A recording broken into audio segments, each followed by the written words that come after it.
and we'll we'll start recording just to get a start to our episode. But don't feel like I said in the text, like don't feel any pressure to give us a good answer or to say something funny. Like we just kind of talk. Somehow people like to listen to it, so we can always edit stuff. And we edit them. It's not like it's live or anything. Okay. So no, we also Twitch this. It's anything you say. Edit things to make it like actually sound good, Yeah, exactly.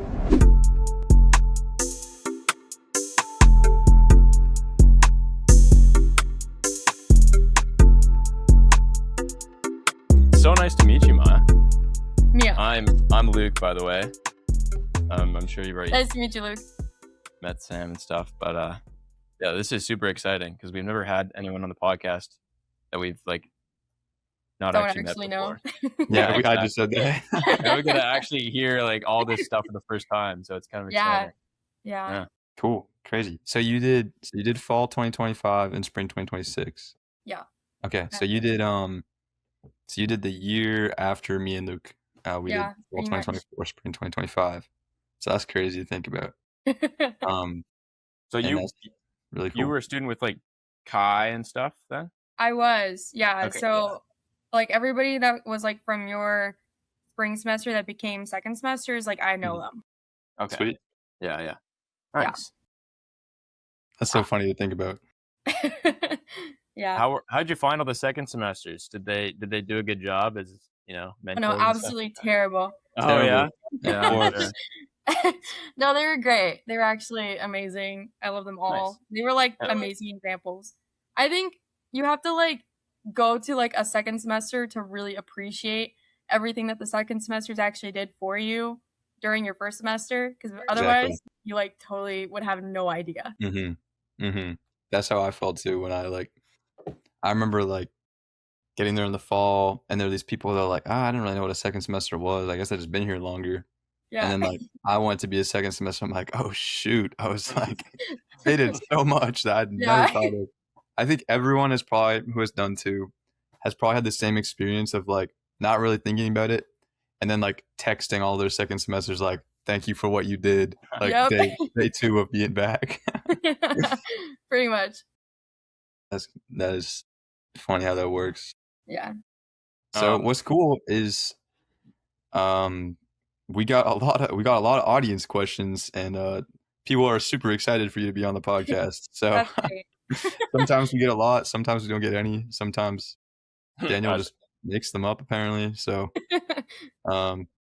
excited that we have those. So maybe we'll jump into a couple of those just to get the ball rolling and see what happens. So you might have to explain who some of these people are because we're not even going to know them. Yeah, that's crazy. Our first audience question is from someone named M.I.A. Okay. And they say, if you could choose one person from each semester to help you survive on a tropical island, if you were stranded, who would it be and why? Ooh. Okay, so M.I.A. is from Saskatchewan, and she was there for both of my semesters as well. So we were second semester buddies.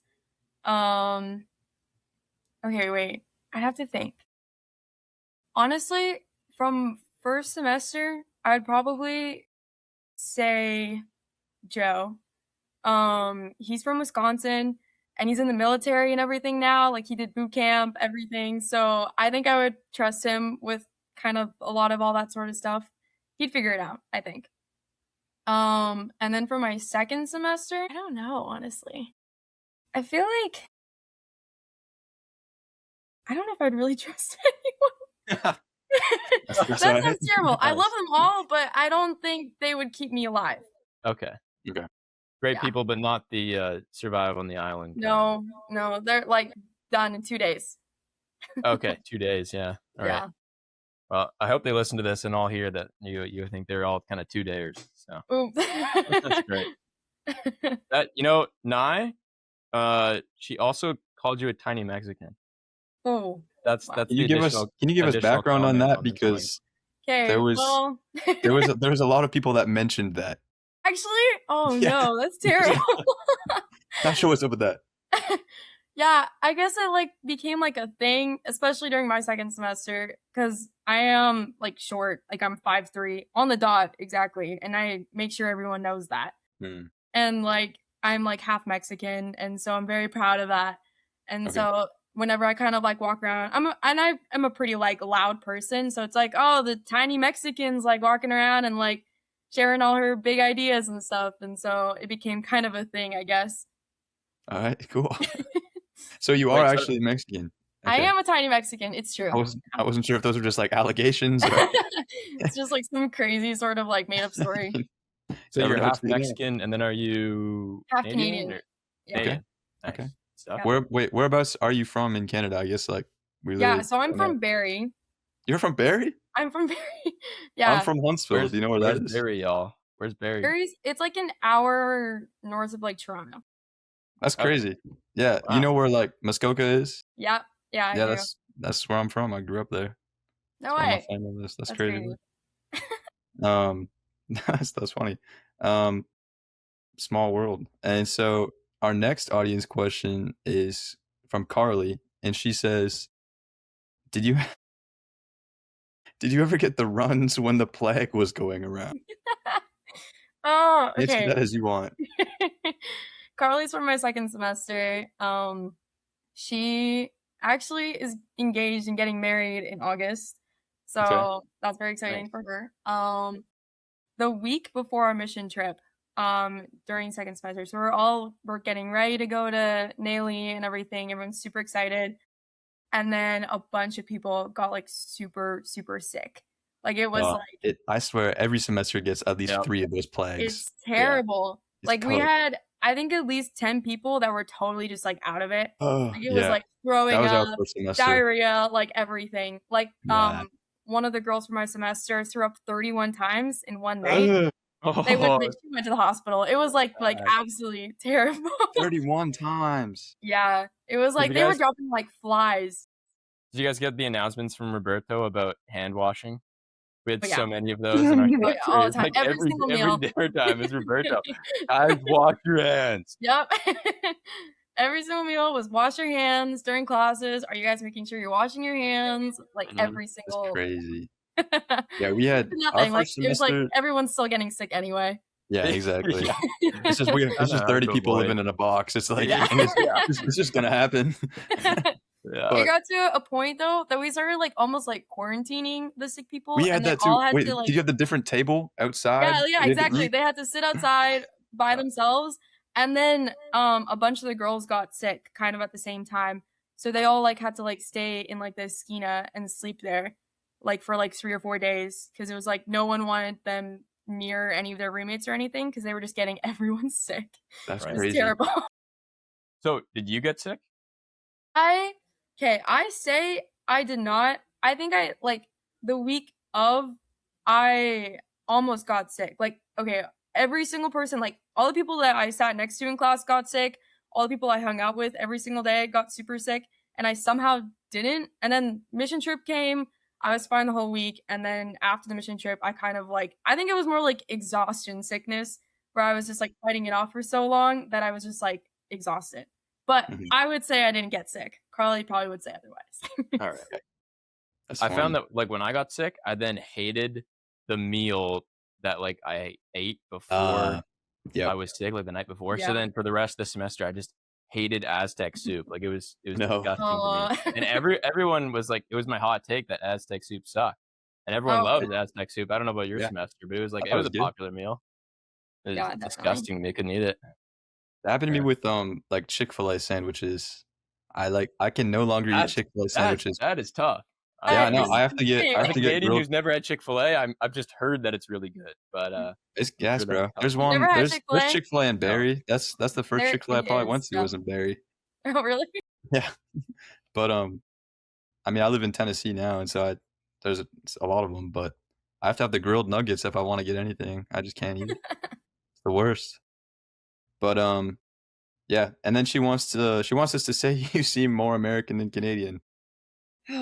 Okay, that's, in my opinion, that's a hot take. Okay. I think that was also a very common, pretty niche take too.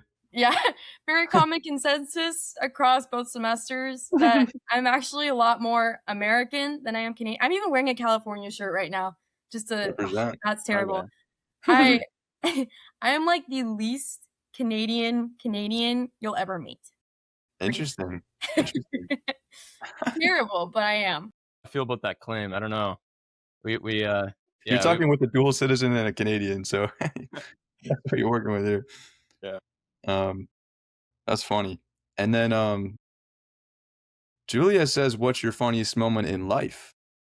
So I'm not sure if there's a specific story that goes with that, or if you just want to think on that one for the entirety of our episode and look back. Do we know if this was Julia from our semester, or did you have a Julia in your semester? I did have one in my second semester, yeah. Yeah, that's probably that one. She was from Austria. Fun. Oh, cool. Yeah. I heard that there was less Europeans in your semesters. Probably. I think my fall semester there weren't that many Europeans, and I feel like there were more in my like spring semester, but there was a ton of Canadians in my spring semester. Like it was like 20 Canadians. It was insane. Wow. Okay. Yeah.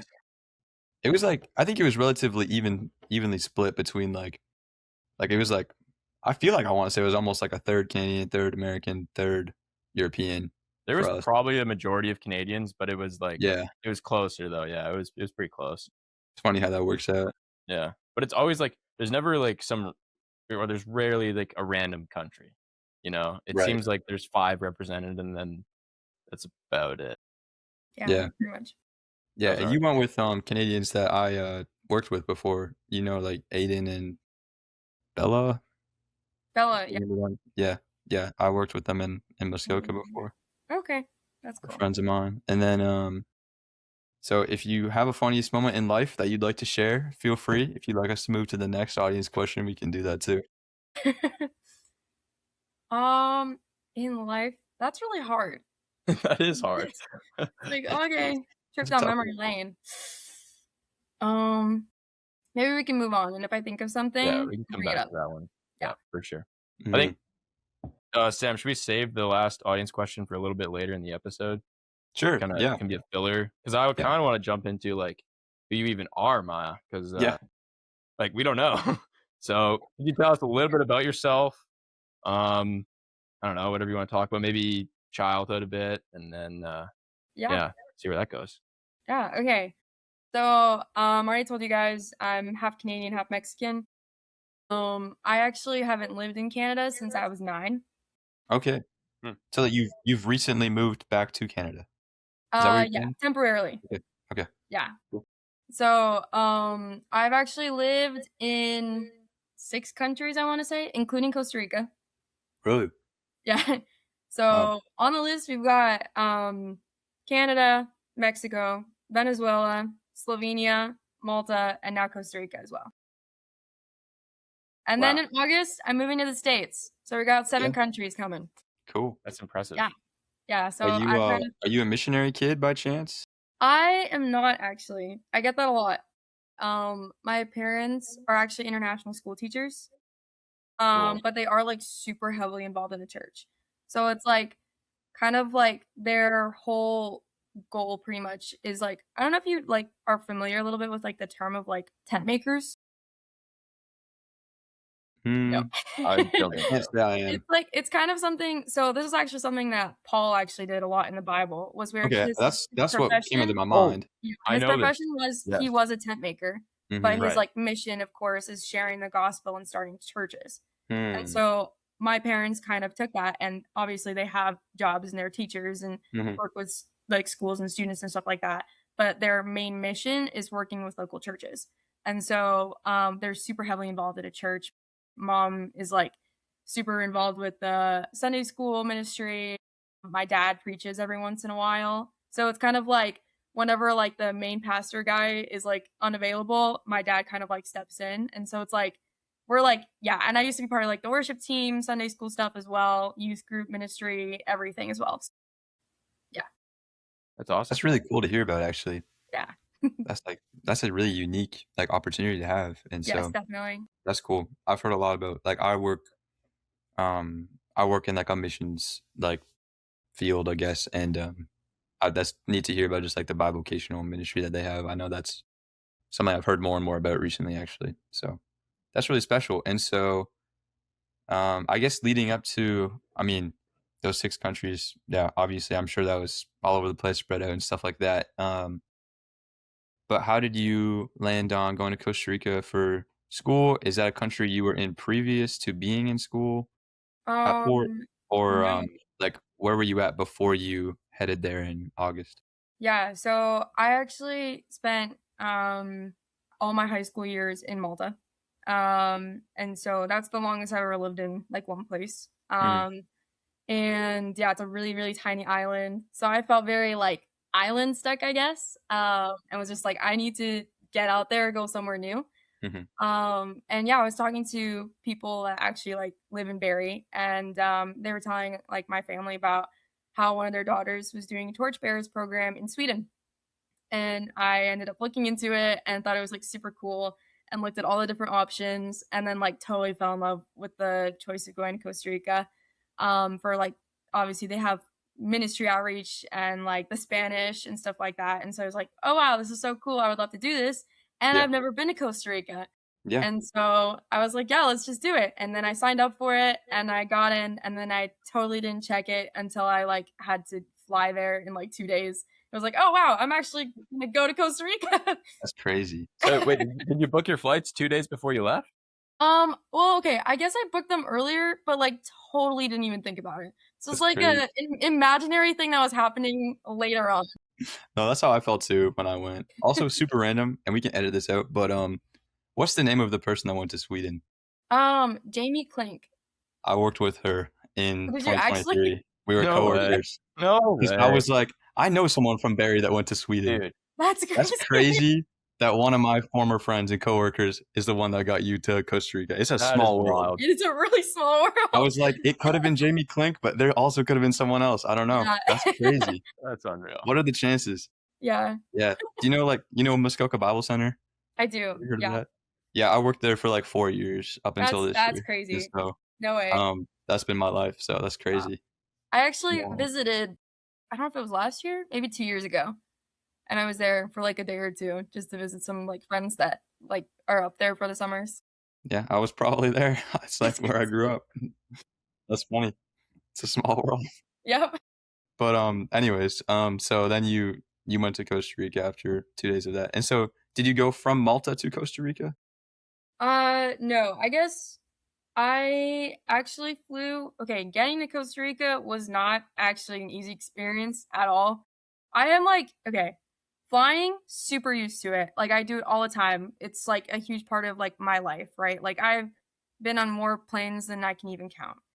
But when I fly by myself, that's a totally different story. Every single time I fly by myself, something goes terribly wrong. And so No. I actually flew from Costa Rica, well, to Costa Rica from, I think it was Canada. Yeah, so I flew from Toronto.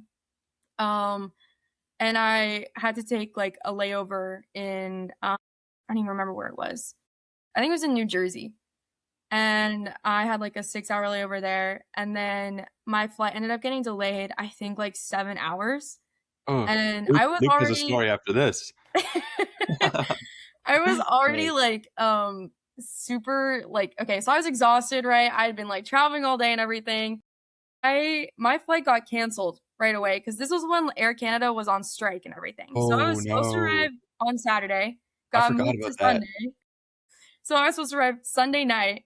And then I didn't end up actually making it to campus at Port until Monday morning, 5 minutes before the name game started. No. Oh, what? Yeah, that was rough. That's the worst. Luke has a crazy story, but it's not as bad as that. That's not as bad. It's just no, I'd love to hear it. More delays. So I live in the middle of nowhere. I live in like northern BC. Genuinely, if you look up the middle of nowhere, his house comes up. But like, so our airport is like pretty bad in the wintertime because we get lots of snow and like fog and stuff like that. And so it's like flights don't really leave. And so I'm going back for my second semester. And as a second semester, you get there like 3 or 4 days early usually. Yeah. So I've got my flight scheduled to leave. I'll get there on time. I'll be like one of the first people there. I'm really excited about it. And then flight gets canceled and delayed 24 hours. I'm like, okay, so we're going to be a day late. It's all right. It's all good.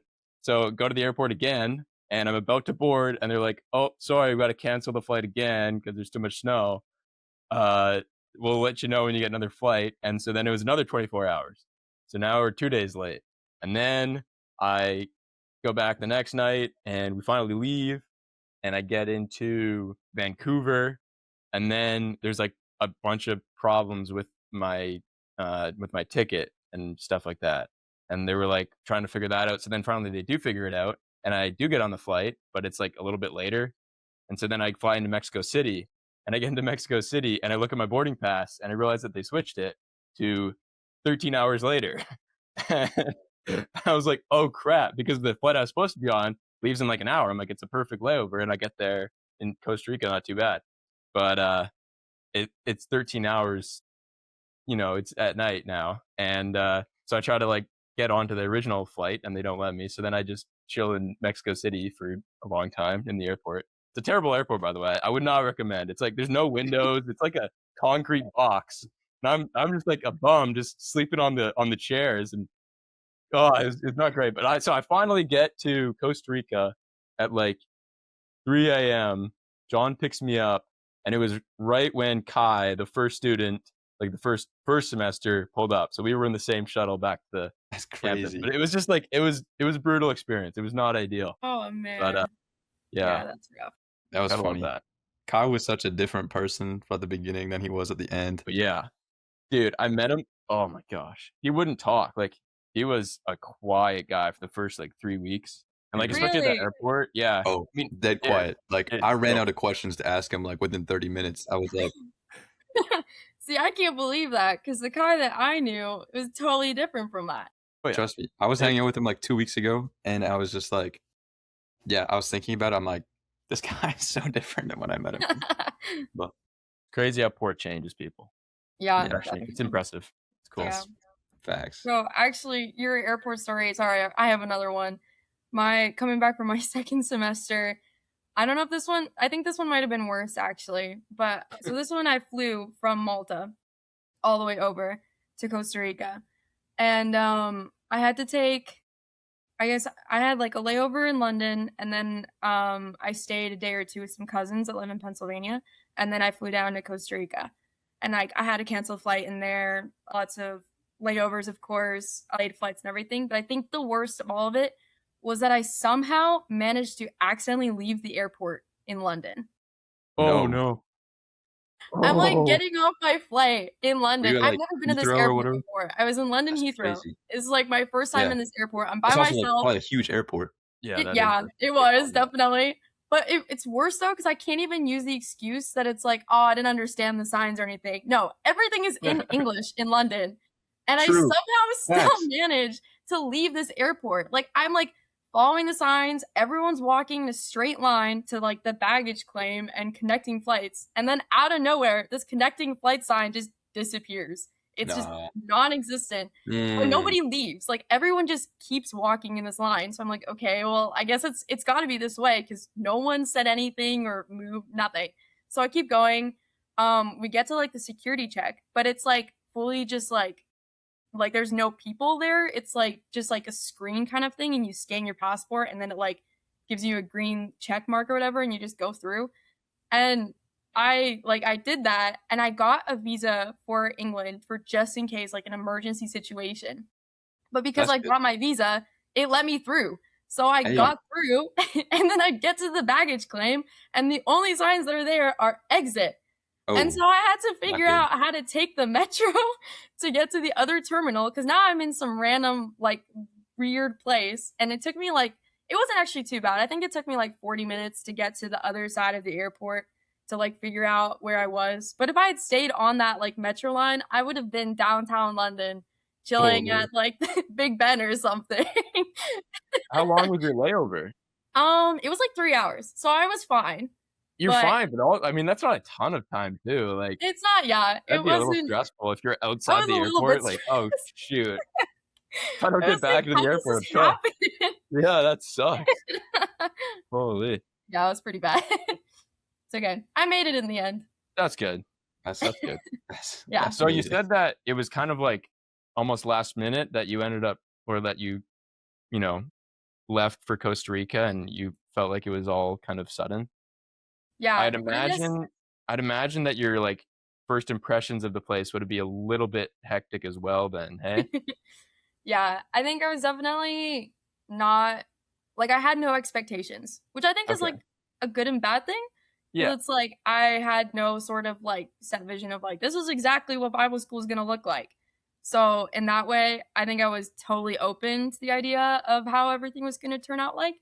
But at the same time, it was like every new thing that was being added on was like, whoa, this is kind of totally new and totally different from what I'm used to. But I think it was still like really cool in the end. You're up, Sam. I'm up. We definitely, this is probably like every other episode. We'll have like an awkward pause where it's like, oh, we're coached. This is what I mean. We're just normal people. We genuinely did not intend to start a podcast. Yeah, okay, wait. I want to hear the story of how you guys actually like came up with the idea of starting this podcast.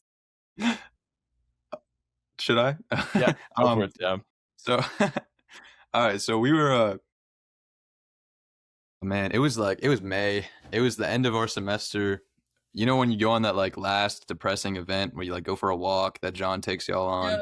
Yeah. It's like, all right, now this is it. We're all just gonna cry. Yeah. And one of us was like, oh, we should do like a second semester lunch, just wrap up. And so we went on the second semester lunch, and we were just chilling, having fun, and we were in line to pay for our food. And I think Luke comes up to me and he's like, Maxim, we got to start. What? How did you say it? You're like, Maxim, we got to start a podcast or something like that. But it didn't come about that easily. No, it wasn't like we should start a podcast. It started with the joke of, it's kind of an inside joke about Maxon. So Maxon, how do you put this? He's got soft hands, and I'm catching strays over here. Well, I'm sorry. No, it's all right. This is how it goes.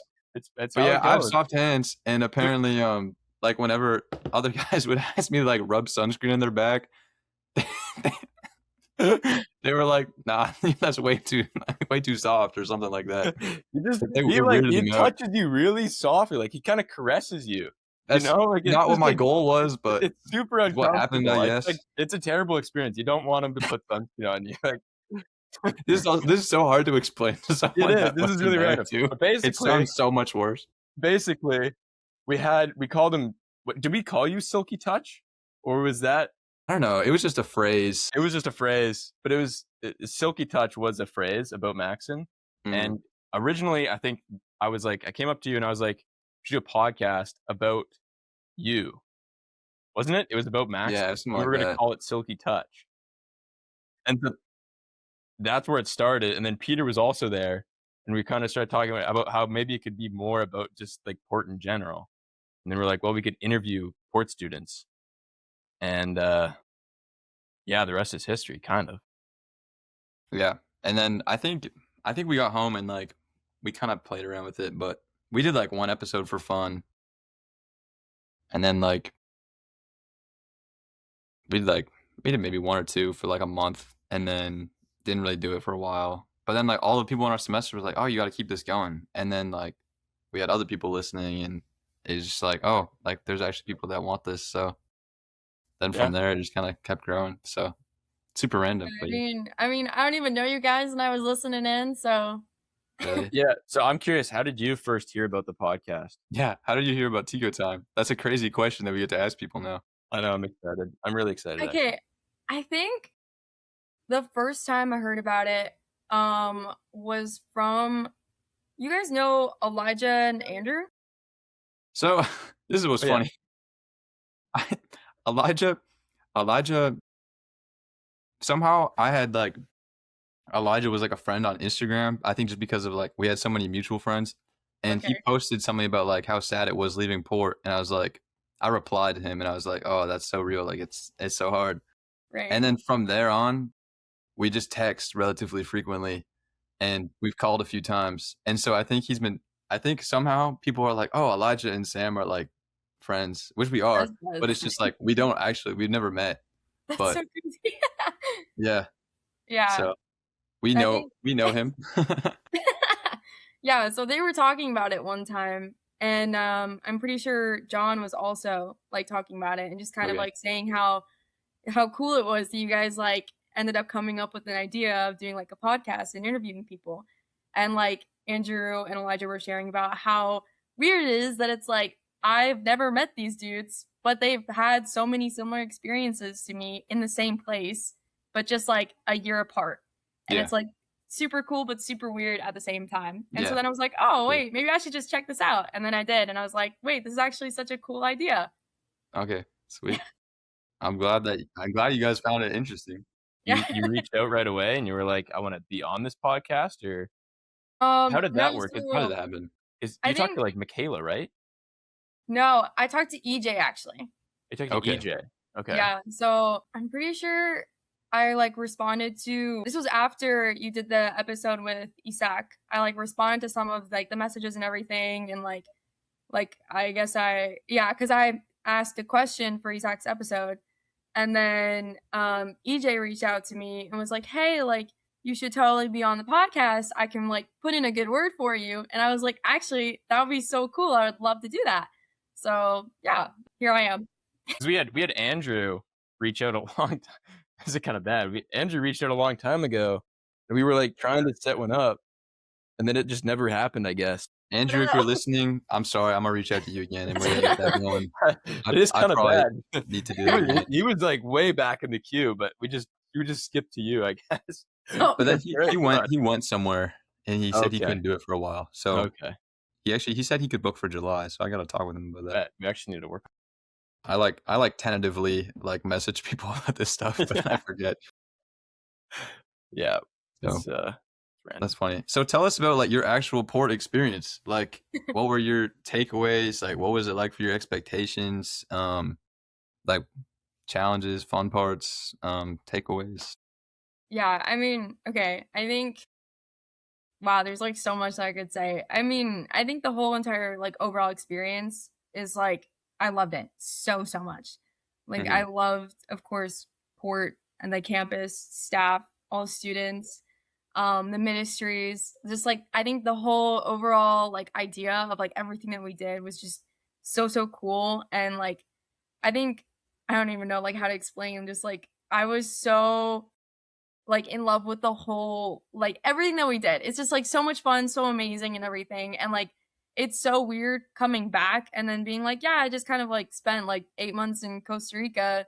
Like, how can I even explain 8 months worth of like so much of like amazing memories and beautiful moments and stuff like that to people that have absolutely no idea? And it's just like, it's like so hard afterwards to just being like, yeah, so that kind of just happened. Yeah. But if you weren't there, you just don't get it. You don't understand what it's like. Definitely. And then it is hard. Hey, coming back from 2 semesters of it, and like no one gets it. And you're I just remember like everyone's experiences. So you get back to church and people are like, how are Puerto Rico? Like, how did that go? And I was just like, oh my goodness, I don't even know what to say. Like, that's got to be like the most relatable Port and Torches niche reference ever. But like, how was Puerto Rico? That just goes down in infamy of like, man, I don't even know what to say. It was great. I loved it. Yeah, exactly. I think I said that 3 or 4 times. Yeah. Maybe getting a little more specific, what ministry did you do? Ooh, yes. Okay, so in the spring I was in the Escuela ministry. So I think it also changed from your guys' semester. I think we went to a different school. I'm not really sure how that all like. Did you say the Escuela ministry? What? Yeah. We didn't have an Escuela ministry. Oh, really? not for the elementary kids? Elementary. Like we had the Trono de Dios. Yeah, so I think they changed that and turned it into not like a daycare anymore. Ministry. It's not a daycare anymore. Well, it's like kind of, but it's like at the school, just like in the afternoon. So how old are the kids? So we did 4th and 5th graders, and we would like alternate every other week. Interesting. Wow. Wait, so is it still Trono de Dios, or is it a completely different organization that you work with? I think it's different, but I'm not really sure. Public service announcement, folks. The It's whole ministries keep changing. Different. So that was my spring semester, and that was really cool. I loved it. Okay. Cool. Yeah, That's it was fun. great.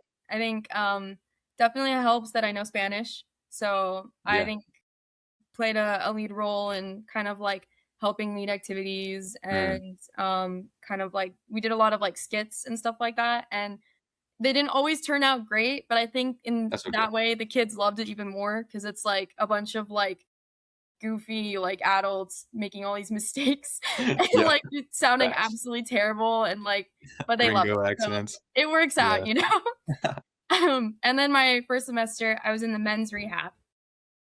And that I loved, but I also like totally was not expecting to be in that ministry like at all. Cuz you know like how you could like sign up for like your top 3 choices. I didn't put men's rehab on there. So I was like, what? Like this is crazy. Why am I in this ministry? I was also like 17 years old. So like my birthday is like in September. So I was kind of like younger coming in. That was me. My birthday's in November. I was just saying. Yeah. So it's like the same thing, right? And I was like, this is really weird. Like how can like a 17-year-old girl have any impact on like middle-aged men who are struggling with addictions and like stuff like that, right? I was like, that's so a genuine question that you walk in with. And I think if like that probably that ministry has to be one of like my most favorite parts of the entire time that I was like at Port. Just because of the impact I think that I was able to like see, even though it's like you only see a lot of these men maybe like 3 times like out of the whole like semester. It's like it's so crazy how much you can see them change. And also I think it's, in my opinion, it was like the most hopeful ministry just because you could genuinely see how much these like men were willing to change their lives. And like the stories that they had of just like how much hurt and like problems that they've had and how they wanted to change that and make it better. And so it was like so cool to see just how they were so willing to hear the gospel and they had so many great questions. And it was very deep stuff. It was just like, I don't even know how to answer this in English, let alone like totally explain it to you in Spanish, but like I love that you're trying, like it's great. But it's like, it's a lot. It's definitely not just like an easy, like, oh, okay, like super simple, like lighthearted ministry. Like it is heavy. It's a heavy ministry. But I think that makes it so cool. Yeah, and I think that's cool. I'm glad that you walked away with that perspective. I think my first semester I was with the orphanage ministry. I'm not sure if that ran or that might have changed a little bit. Yeah. In your semesters. I know for us that meant like we would go to the orphanage. And I remember at least my semester, like I was like, me and my roommate were the only like guys in that one, and neither of us spoke Spanish, especially that semester. and obviously that ministry may not be as heavy as men's rehab, but I remember thinking too at the beginning, like I'm like a teenage boy working with like, you know, these young little girls who I don't speak Spanish with them. I can't relate with them. Like, am I even doing anything of significance here? And I think you just have to trust that, like, you know, God will still work through people, even if, you know, you're not the most skilled, or if you're not, if you're not going to be able to like say too much with them. And even after that semester, like I went back to visit and there was a girl that had made this bracelet that I still have on. And, she was talking with Roberto about how much it meant that I was still wearing this bracelet, and just seeing how like, even after my time in the ministry was over, like I did have somewhat of an impact in even just one of their lives. And that was cool how, and I'm sure for you too, like as a girl in the men's rehab, like I remember we had friends who were in that same position. And at first they're like, what do I even bring to the table for this? But just the fact that you're there and that you want to spend time with the people in those ministries, I think is significant. And so I'm glad you're able to walk away with that. That's super cool to hear about. Yeah, definitely. I think as well. Go ahead. Something that like Roberto had like mentioned once was that when he's like going through the whole listing process of like putting people into certain ministries, it's like he says it's actually a lot easier than people think it is. Like he mentioned that really all he does is like sit down, pray for as long as it takes him, And then it's like he just writes everyone down where God needs them to be at. And so I think that also really helped my mindset of like, God put me in this ministry for a reason. There's a reason why I'm here working with these men. And even if I don't see the impact now, I know that God has a purpose for these men and has a reason for why I'm here. And maybe it's something as simple as I can speak Spanish, so I can translate for other people. And I did see that a lot. I think that was one of the big impacts that I was able to, like, I was useful in a way that I was able to translate for other people and kind of like help the conversation carry on and like have those deep and meaningful conversations that were definitely necessary. But yeah, I think like if I hadn't had that sort of like mindset, I think I would have definitely been a lot more like timid and shy and would have been like, this is not right for me. So yeah, no, 100%. And that is kind of how I felt too about like, but you said the process that Roberto takes is really cool, and trusting that even if it's not the one you wanted, like yeah, you're there for a reason. So that's really cool.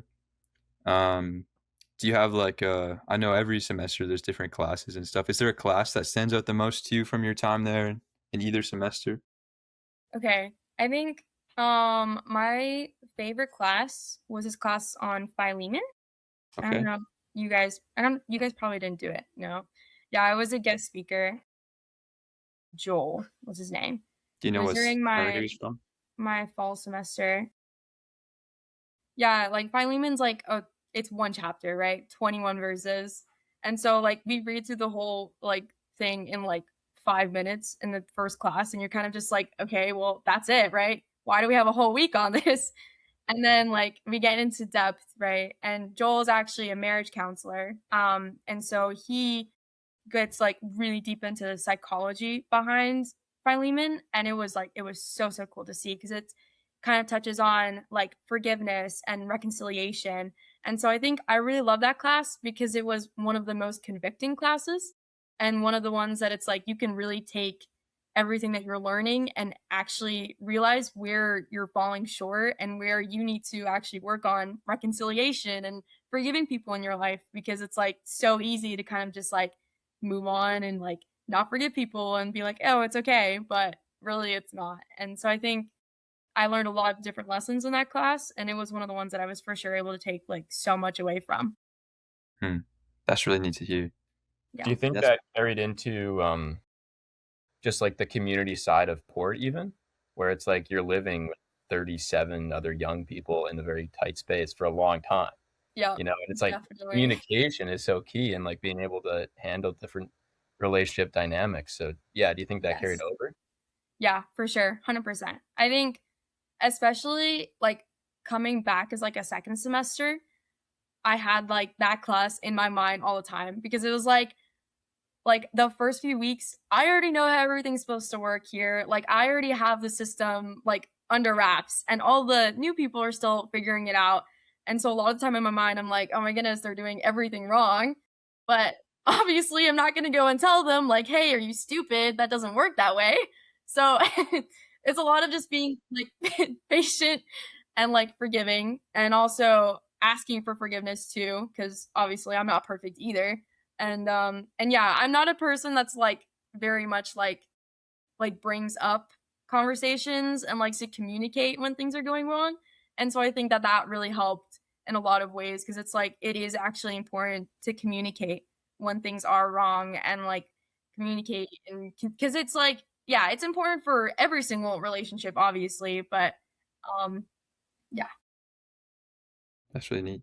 Yeah, that's cool. And that is a neat class that can be like applied like so easily in that setting. Because I mean, other classes obviously it's more like, you know, knowledge based or learning about the Bible, but it's cool when they have the application like that.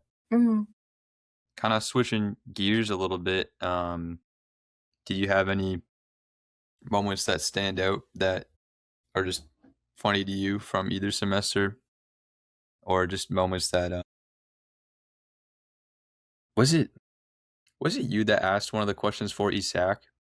Yeah, that was me. About that service day. I was just thinking about that funny moment. I should probably explain that more. I knew that was a M.I.A, but I didn't know if it was you. Yeah, that was me.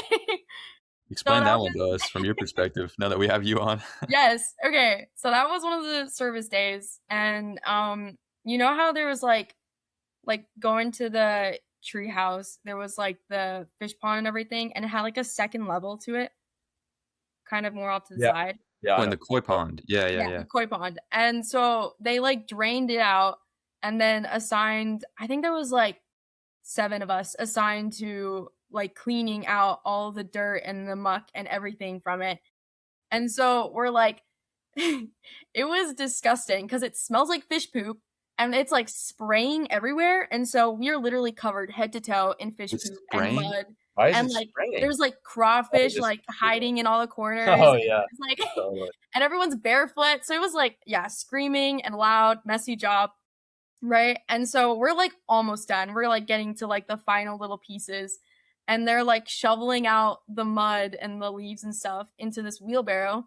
But the wheelbarrow is like right next to the water filter that's connected and like pouring out water to the rest of the pond. And then all of a sudden it just tips over. And so it hits the it hits the water filter and it like knocks the like tube slightly out. So it starts spraying water everywhere. Oh no. And we all just like start panicking because we're like, what do we do? And so I like thought in my mind, I'm like, okay, the best thing to do is just stick the tube back in. And so I go to put the tube back in and the whole thing comes out.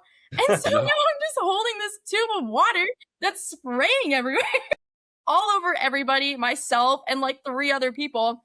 And it was just like not working. And Isak is just standing in the corner watching it all happen, like not helping whatsoever. I'm like, dude, help, please. I'm like so like he would do that. And he's like, I don't know what to do. And I'm like, help. And so I start running.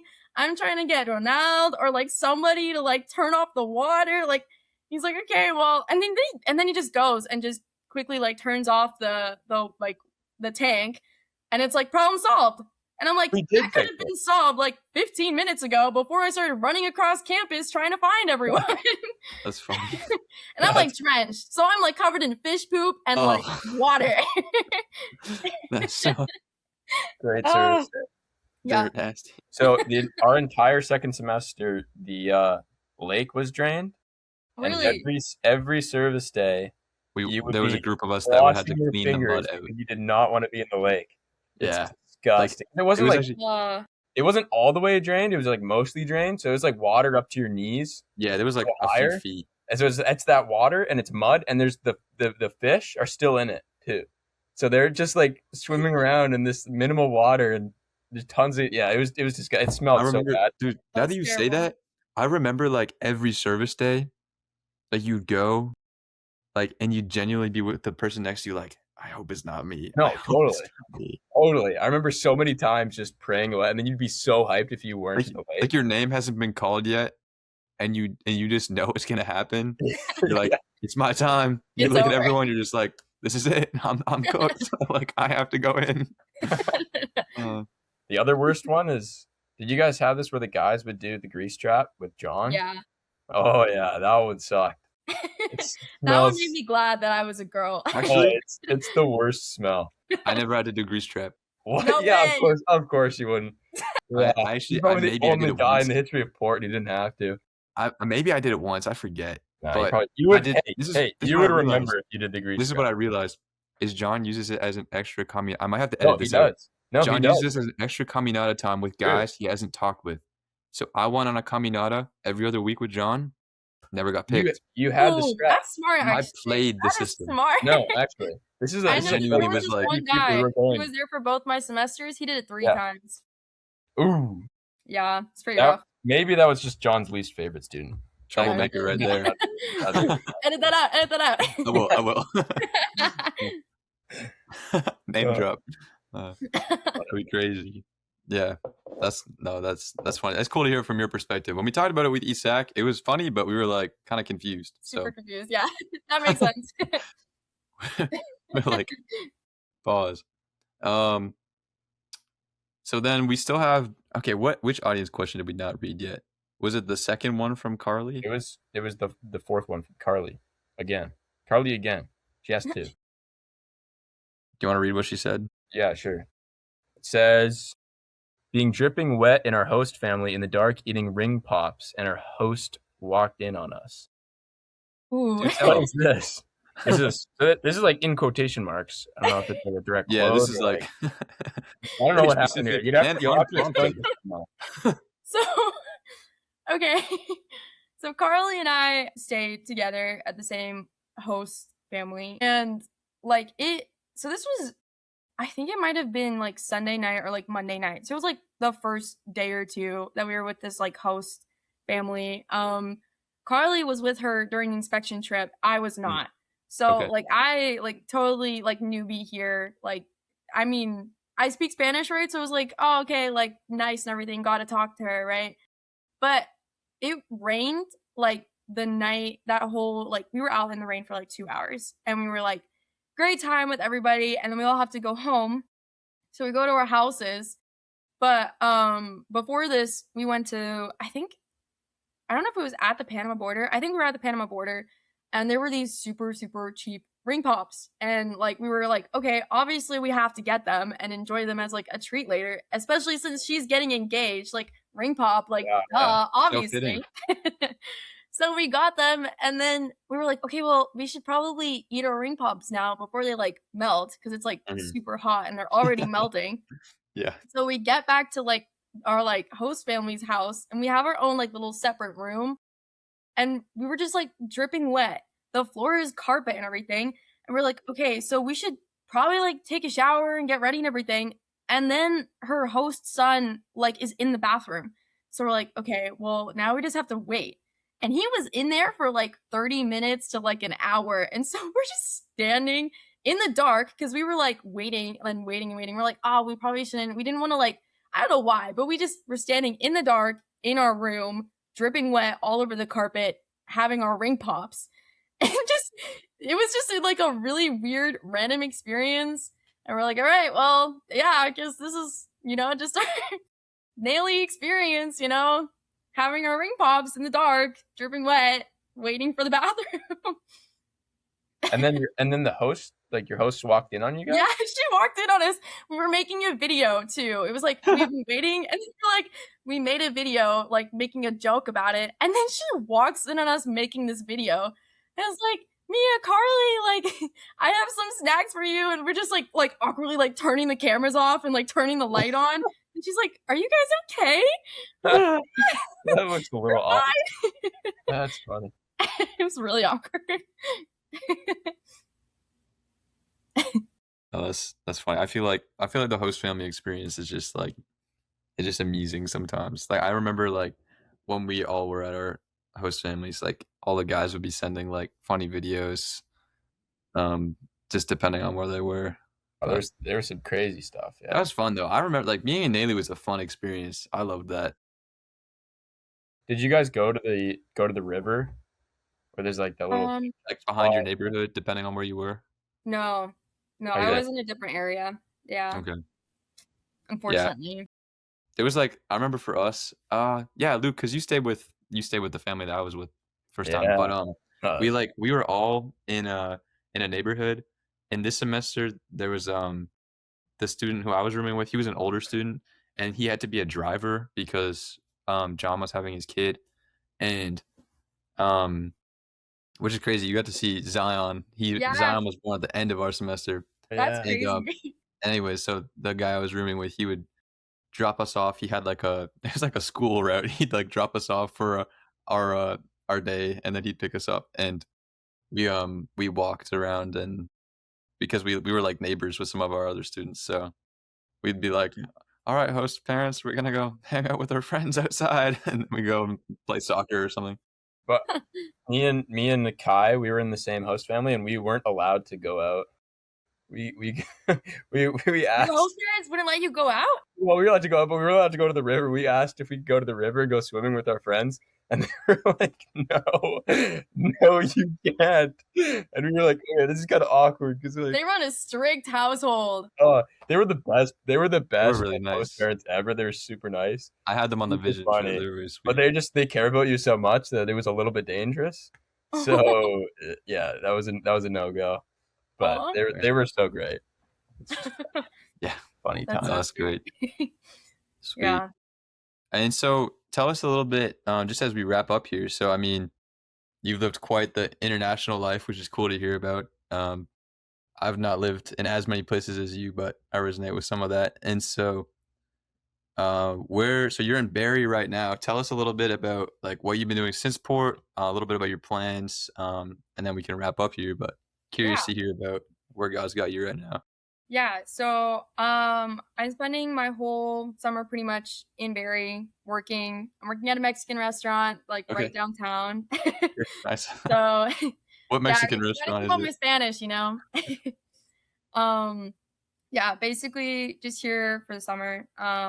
Staying with like a family friend and everything. I have some like cousins that live kind of close by too, so hang out with them. And then in August, I actually am going to head down to the States. Kind of like 2 weeks in, I'm going to be going to Liberty University. Hey, I do Liberty University online. Hey! Yeah, type. Yeah, so I'll be living on campus. Yeah, it's over in Virginia. So nice. That'll be super fun. Yeah. Are you excited for that? I am excited for that. It'll definitely be a new and cool experience. Yeah. Yeah, so definitely looking forward to it. What are you taking? Zoo and wildlife biology. Whoa. Okay. That's cool. Yeah, I like my animals. Nice. Were you a big crocodile hunter kid? No. No? What's his name? He died. Oh, frick. What's his name? This is embarrassing. Never mind. Are you talking about Steve Irwin? Yes. Yeah. That he died from like the stingray. Yeah. The stingray straight to the heart. That was devastating, actually. That was devastating. But yeah, I remember I was huge on that as a kid. It was so cool. That was honestly probably one of the reasons I went to Costa Rica is because of all the little critters. That's funny. There was some crazy animals we got to see. There was some cool stuff. Yeah. Sweet. Maybe could I ask if you have any prayer requests? Yeah. I think prayer definitely for what's coming up. University. Obviously, since like taking like a year off and everything, trying to like readjust to going back to school. Yeah, I'll be living in a new country again. So just readjusting to like being in the States because I've never actually lived there before. Even though people think I'm American, I'm not. I'm not American. Yeah, I think just for my future and what's going on with that. Sure. Yeah, we'll be keeping that in our prayers for sure. Thank you so much for coming on the podcast. I mean, for those of you who don't know, I mean, yeah, we have not met you, and so super cool that you're able to hop on and trial that out for us. Yeah. It went well, so thank you. Appreciate it. Yeah, no, it was great. Luke, you want to hit an outro because I cannot for the life of me. Dude, it says here in the script that you're gonna do another one, 2 for 2. But we know that I don't know if I can do 2 for 2. I got lucky with that one. Well, you kind of did half the outro there. So how can we finish this off? Thanks everyone for listening. If you like the podcast and you don't already follow us, you should follow us. And it's cool to see we now have 33 countries in our Spotify listeners list. And a lot more YouTube subscribers than I thought. Yeah. What's going on with you? Tell us in the comments what's happening because I checked today, we had 350. And I'm like, what? That's up like 75 in one day. We had 12 the last time I checked. So that's insane. Yeah. So what happens with that? Yeah, guys, we're blowing up. So we'll get a stock going and you should get in early because for the next thing. But yeah, thanks everyone for listening. We hope you have a great rest of your day. God bless.